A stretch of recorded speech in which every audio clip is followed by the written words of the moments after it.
اعوذ باللہ من الشیطان الرجیم بسم اللہ الرحمن الرحیم۔ محترم سامعین کرام، اللہ رب العزت کا بے شک بہت کرم اور احسان ہم سب پر کہ اللہ تعالیٰ نے ایک اور رمضان ہمیں نصیب فرمایا اور ہم رمضان کے قریب تر پہنچ گئے۔ حضور اکرم صلی اللہ علیہ وآلہ وسلم جب رجب کا چاند دیکھتے تو اس وقت سے ہی دعا شروع فرما دیا کرتے تھے، اللہم بارک لنا فی رجب و شعبان و بلغنا رمضان۔ اللہ مجھے میرے رجب میں اور شعبان میں برکت عطا فرما اور مجھے رمضان تک پہنچا دے۔ تو اس سے معلوم ہوا کہ رمضان تک پہنچ جانا اور رمضان کو حاصل کر لینا یہ بھی اللہ کی ایک خصوصی نعمت ہے۔ جیسا کہ ہم دیکھتے ہیں کہ بہت سارے لوگ جو پچھلے رمضان میں ہمارے ساتھ موجود تھے لیکن اس رمضان میں ہمارے ساتھ موجود نہیں ہیں اور اللہ رب العزت کی جانب لوٹ گئے ہیں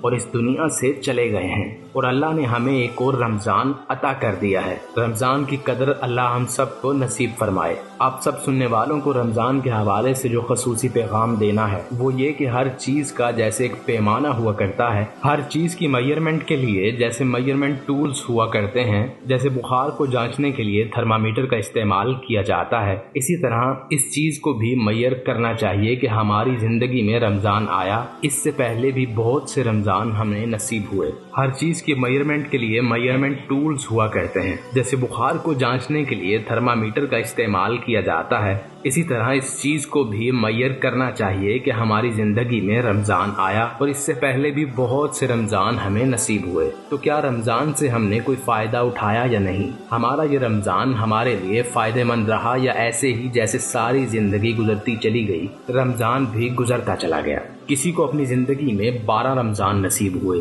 کسی کو 25 تو کسی کو 40 رمضان نصیب ہوئے۔ کسی کی زندگی 40 سال کی ہے، کسی کی زندگی 50 سال کی تو کسی کی زندگی 60 سال کی۔ تو اسی طرح کسی کو 40 رمضان مل گئے، کسی کو 50 تو کسی کو 60 رمضان مل گئے۔ زندگی کے کتنے رمضان گزر گئے؟ ہم نے اپنی زندگی میں رمضان سے کچھ پایا یا نہیں؟ ہم اس کو کیسے میئر کریں؟ قرآن میں اللہ رب العزت نے فرمایا، اے ایمان والوں، تم پر روزے فرض کیے گئے جس طرح تم سے پہلے امتوں پر فرض کیے گئے تھے، تاکہ تم متقی ہو جاؤ، تاکہ تم تقوی والے ہو جاؤ، تاکہ تم پرہیزگار ہو جاؤ۔ اس سے معلوم یہ ہوا کہ اللہ تعالیٰ نے ہمیں میئرمنٹ ٹول دیا ہے کہ اگر کسی شخص کو رمضان نصیب ہو اور وہ رمضان کے روزے رکھے تو اس کے تقوی میں، اس کی پرہیزگاری میں اضافہ ہونا چاہیے۔ اب ہم اس چیز کو جانچیں یا پرکھیں کہ ہم اپنی شعبان کی 15 دن کی یا ایک ہفتے کی زندگی کو ایک صفحے پر لکھ لیں، اور رمضان کے روزے رکھنے کے بعد، رمضان میں تلاوت قرآن پاک کرنے کے بعد،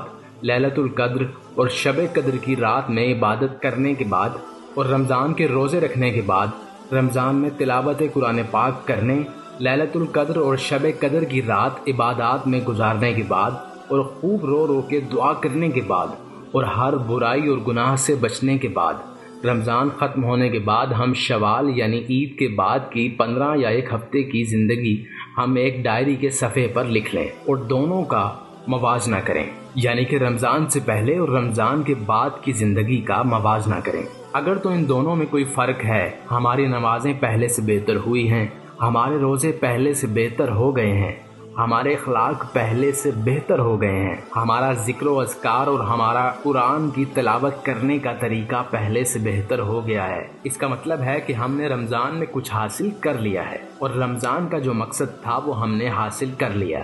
لیکن اگر ایسا نہیں ہے اور ہماری شعبان اور شوال کی زندگی ایک جیسی گزر گئی تو اس کا مطلب کہ ہم نے رمضان سے کچھ حاصل نہیں کیا، اور اللہ سے دعا کرنی چاہیے کہ ہمیں اپنی نماز، تلاوت، نوافل اور جتنی بھی عبادات کریں اس کو قائم رکھنے کی پورے سال کے لیے بھی توفیق دے دے، اور پورا سال ہم خشوع و خضوع سے عبادت کرتے رہیں۔ اگر ہم رمضان میں اپنی عبادات اس نیت سے کریں تو انشاءاللہ امید ہے کہ ہمارے تقوی میں بہتری آئے گی اور رمضان کا اصل مقصد ہم حاصل کر لیں گے۔ قرآن مجید کی صورت میں اللہ پاک نے ہمیں ایک بہترین نعمت عطا فرمائی۔ اللہ تعالیٰ نے فرمایا، انا انزلنا فی لیلۃ القدر، ہم نے لیلۃ القدر کی راتوں میں قرآن پاک کو نازل کیا۔ قرآن کی نسبت جس چیز سے جڑ جائے وہ افضل ترین ہو جایا کرتی ہے۔ جس مہینے میں قرآن نازل ہوا وہ مہینہ عام مہینوں میں سب سے افضل ہے۔ جس نبی صلی اللہ علیہ وآلہ وسلم پر قرآن پاک نازل ہوا وہ نبی صلی اللہ علیہ وآلہ وسلم تمام نبیوں میں افضل ہیں۔ جس امت پر قرآن پاک نازل کیا گیا وہ امت تمام امتوں سے افضل ہے۔ تو کوشش کریں کہ اس مہینے میں قرآن سے ہمارا تعلق جڑ جائے اور ہم قرآن کی تلاوت کریں، قرآن کو سمجھیں اور اس پر عمل کرنے کی کوشش کریں۔ اور آخر میں اللہ رب العزت سے دعا ہے کہ اللہ پاک ہمیں اس رمضان کی غرض و غایت اور مقصد نصیب فرمائے اور اس رمضان کی تمام برکات نصیب فرمائے، اور اللہ پاک ہمیں ہمارے پیاروں کے ساتھ ایسے بہت سے رمضان عطا فرمائے اور اس رمضان کو ہماری زندگیوں میں سے بہتر رمضان بنائے۔ سامعین کرام، اگر آپ ابھی تک ہمارے چینل پر نہیں ہیں یا ہمارے چینل کو سبسکرائب نہیں کیا تو ابھی Fazal Rab travel and tours private limited کے چینل کو سبسکرائب کیجیے تاکہ پیغام رمضان کے حوالے سے آنے والی تمام ویڈیوز آپ تک بر وقت پہنچتی رہیں، اور اس ویڈیو کو صدقہ جاریہ کے طور پر شیئر کیجیے تاکہ زیادہ سے زیادہ لوگ رمضان مبارک سے بھرپور فائدہ اٹھا سکیں۔